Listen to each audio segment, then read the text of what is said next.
그러는 걸까에 대해서 함께 생각해보는 시간을 가졌으면 좋겠습니다. 여러분 제가 이진우 기자님 아실 것 같아요. 언제 갑질이라는 말이 미디어에 처음 등장한 거죠? 최근인 것 같은데, 그죠? 몇 년 안 됐죠. 제 생각엔 그랬습니다. 2013년에 비행기를 탄 굉장히 큰 대기업 중역이 스튜어디스를 가격을 했어요. 너무 세게 가격을 해요. 아마 라면을 좀 끓여왔는데 좀 신통치 않게 끓여왔다고 그래서 그때 처음으로 이제 갑질이라는 단어도 세상에 등장했고, 또 감정노동이라는 말도 그때 등장했던 것 같아요. 그래서 승무원이 아주 대표적인 감정노동자다. 그런 다음에 그 해에 2013년에 직업능력개발원이라는 데서 감정노동 리스트를 만듭니다. 1등부터 30등까지. 그러니까 뭐 1등은 당연히 승무원이었고요. 2등이 굉장히 우리가 주변에서 자주 보는 분들입니다. 뭐 판촉사원, 뭐 3등은 콜센터, 아니 3등이 아마 저걸 거예요.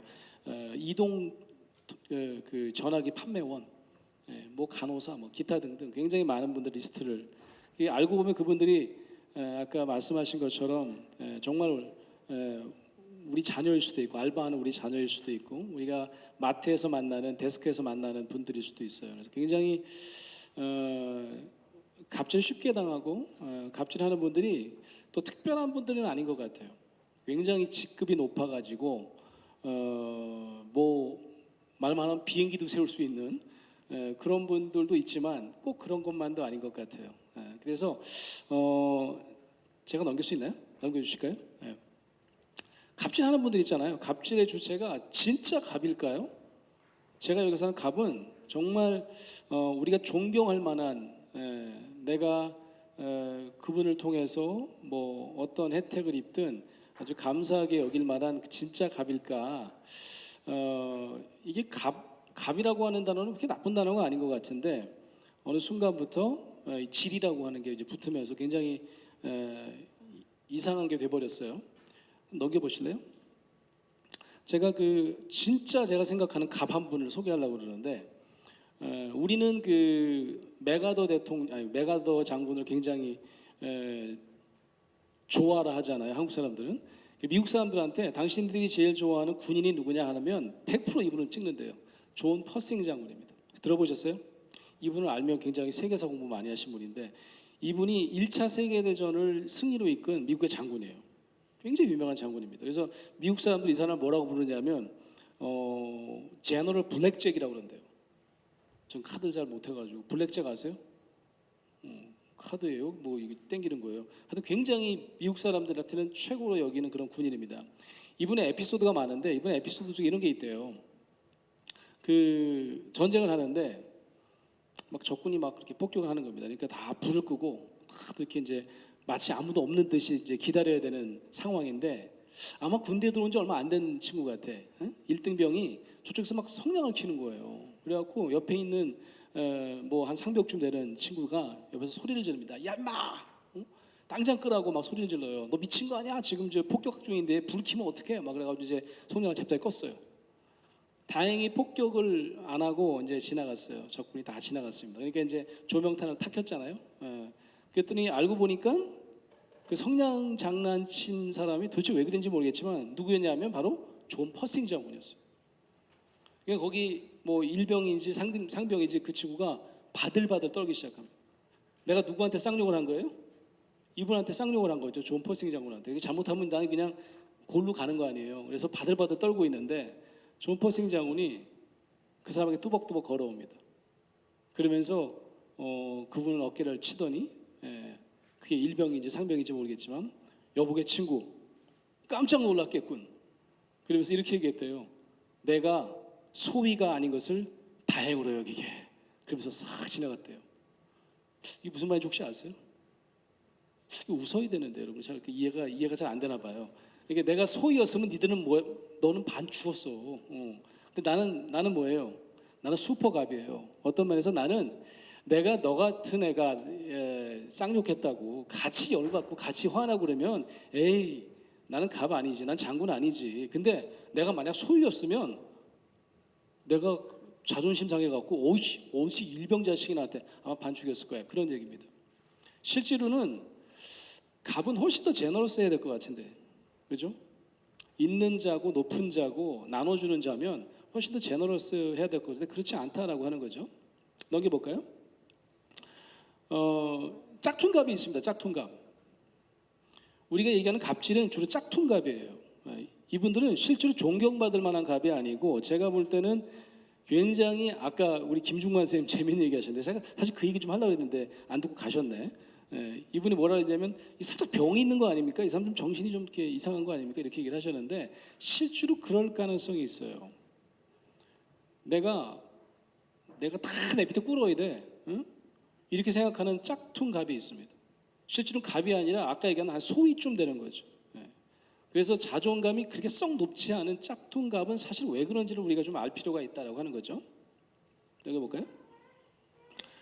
아까 살짝 정신질환 얘기하셨는데 정신질환까지는 아니고요. 한 인격장애, 성격장애 중에 옛날에 프로이드가 처음 정신분석을 막 만들어내가지고 심리치료를 시작할 때 이건 도저히 치료가 안 돼라고 제껴놓은 병이 하나 있습니다. 그게 뭐냐면 자기애성 신경증이라고 하는 거예요. 이런 사람들이 주로 어떤 사람들이냐면 자기밖에 몰라요. 자기가 최고라고 생각해요. 요즘에는 이렇게 말을 하면 좋을 것 같아요. 자뻑증 아세요? 혹시 자뻑증? 어디 내 앞에서 너 눈 안 깔어? 뭐 이런 거 있잖아요. 내가 니네들 같은 거 한 방에 날릴 수 있어. 뭐 이런 사람들이에요. 그러니까 이 사람들은 특징이 있는데 그게 뭐냐면 여기 나와 있는 대로 과대자기라고. 자기를 굉장히 크게 생각해요. 그래가지고 치료가 안 되는 이유는 프로이드는 이렇게 생각했어요. 프로이드는 아니 치료가 되려면요 그 사람이 나한테 좀 전이를 해야 돼. 자신의 경험을 나한테 막 이렇게 투사도 하고 막 그래야 돼요. 그러면 제가 이분을 분석할 수 있는 계기가 생기는데 너무 높아가지고 이게 어디 나한테 이래가지고 이 전이가 안 되는 거예요. 그래서 포기했습니다. 그래서 좀 이상하지 않아요? 그래도 좀 치료할 수 있어야 될 것 같아요. 그래서 여기에 매달렸던 분석가가 하나 있어요. 그 사람 이름은 하인츠 코아시라고 하는 분이에요. 그분은 거꾸로 생각합니다. 이 사람이 굉장히 잘나가지고 막 과대자기를 만드는 게 아니라 알고 보니까 이 사람이 굉장히 부실해요. 셀프가 굉장히 부실하고 자존감이 굉장히 낮아요. 그래서 상대방이 나는 무시할까봐 스스로 굉장히 풍선같이 자기를 불어대는 거라고 생각했어요. 그래서 이 사람을 고치는 방법 딱 한 가지요. 시간이 무지하게 오래 걸려요. 어떻게 고쳐야 되냐면 이분이 맞다 그래줘야 돼요. 이 사람의 속에 있는 그 감정은 어떤 감정이냐면 상대방으로부터 무시당하고 어떨 때는 나를 갑으로 생각해 주지 않는다고 생각을 해가지고 굉장히 많이 내가 모멸감을 경험한 사람들이 굉장히 많더라고 하는 거죠. 그래서 상대방이 나를 몰라줄까봐 오히려 굉장히 과도하게 풍선을 분다는 거예요. 넘겨볼까요? 어쩌면 이 풍선이라는 게요, 이렇게 바람을 집어넣는 거잖아요. 그래서 굉장히 크게 자기를 만듭니다. 근데 실제로 내가 이 사람을 무시하거나 정말 내가 상대방을 정말 진짜 갑으로 여기지 않으면 점점점 크게 불어요. 나중에는 어떻게 될까요? 정말 터질 만큼 크게 붑니다. 그래서 뻥 터지는 수도 있어요. 아마 그러면 그 사람은 주로 어디 가냐 하면 감옥 가게 돼 있어요. 포토라인에 쓰게 돼 있습니다. 실제로 이런 사람들을 우리가 어떻게 여겨야 되느냐. 아까 얘기한 하인츠 코앗은 정말 자기를 엄청나게 크게 불어대는 자뻑증은 사실 알고 보면 굉장히 어렸을 때 상처를 많이 받거나 어떨 땐 학대를 받아가지고 엄청나게 수치심을 많이 경험한 사람이라고 생각해요. 그래서 그 사람이 지금은 현재 직급은 굉장히 높을 수 있지만 내면은 굉장히 부실한 사람이라는 거예요.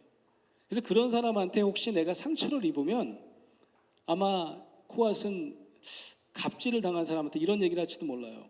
아까 우리 김중만 선생님이 얘기한 거랑 되게 비슷한데 아유 불쌍하게 생각해. 쟤 갑 아니야. 상처 엄청 많어. 쟤 결핍 덩어리야.